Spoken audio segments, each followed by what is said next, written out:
had just started working there when I first saw him. Around 2 days, I think.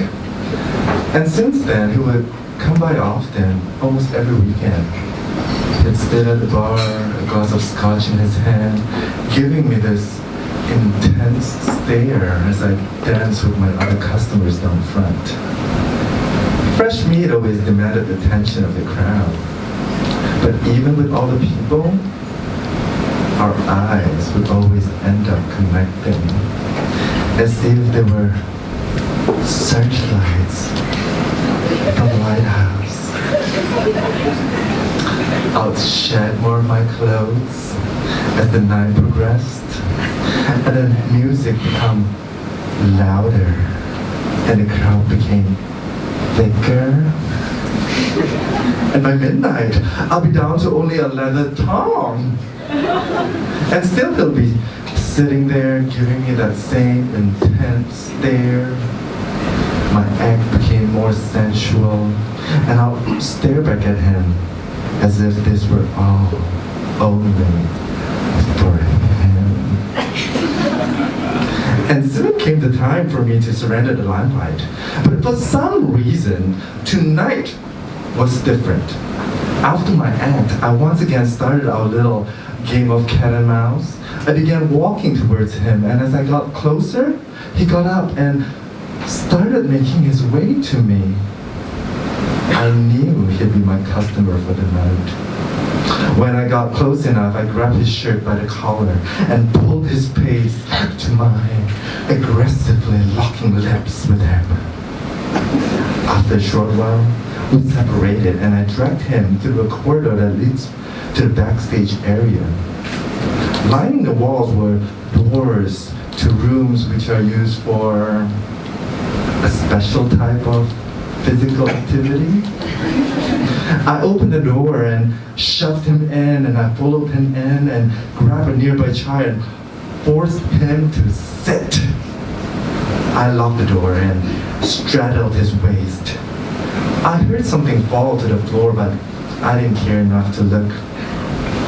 Illuminated only by a dim lamp above the door, we began the exploration of our bodies.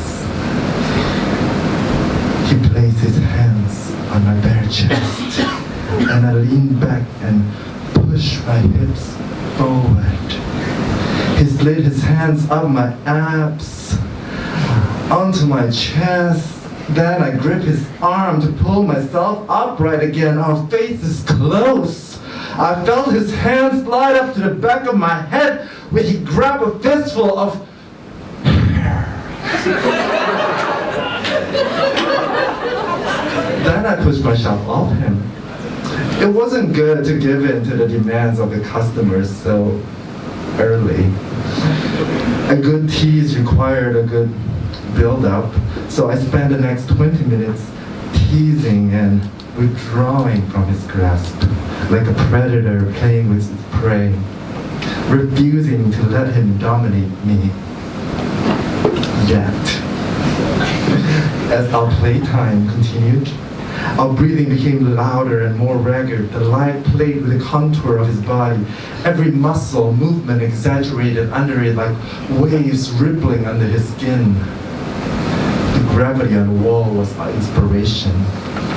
The smell of the satisfaction of the previous users was our drug, and our body contact was our fix. If tonight went the way I hoped, the time for the climax was near.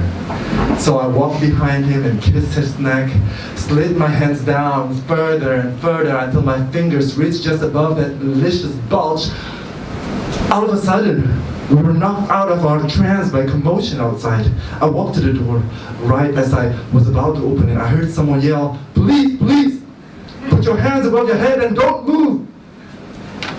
"Shit! The police are here! Probably a drug bust," I said, thinking about the bill I'd probably have to pay if I get caught. Mystery man calmly got up, held my hand, and asked me if there was another way out of the club. At the other end of the corridor was the backstage exit mainly used by employees. It led to the alley next to the club. This is gonna be an awkward walk home, I said, gesturing at my outfit. He looked down at my palm and smirked. My place is a few blocks away from here. You can stay there. We walked to his place, with me brushing aside the glances that passersby were giving me.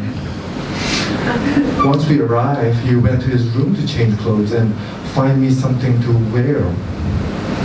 He didn't close the door, and I watched him while he stripped and put on a pair of boxers and a t-shirt, closing his door slightly to hang his pants behind it.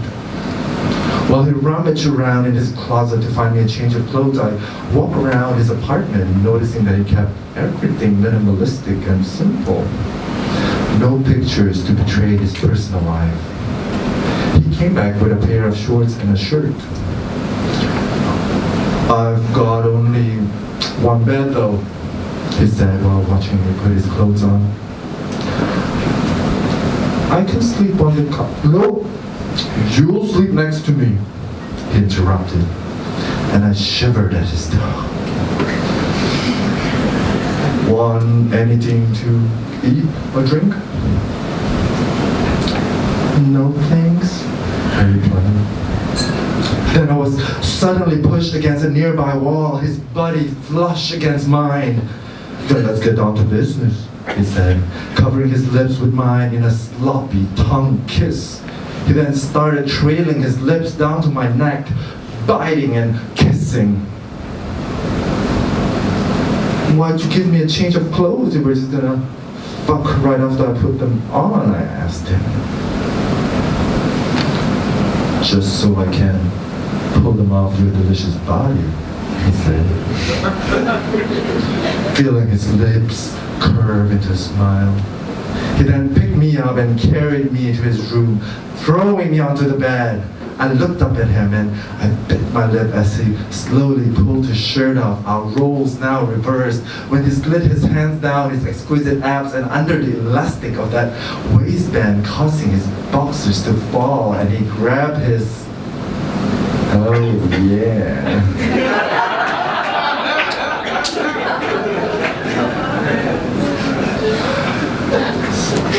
Sometime later, after headboard banging, bed creaking, animalistic sex, he rolled to the side, panting. Our bodies were drenched in sweat. I'll take a short shower, he said, after catching his breath. I nodded and he got out of bed and made his way to the bathroom. After I heard the door close and the shower head start, I sprang out of bed. I headed to the door where his pants were hanging, and I reached for that other delicious bulge, his wallet. 300 and a few credit cards. Not bad. I've had worse tips. Next, I checked the dresser beside the bed. This was my lucky night. In it was a rather new-looking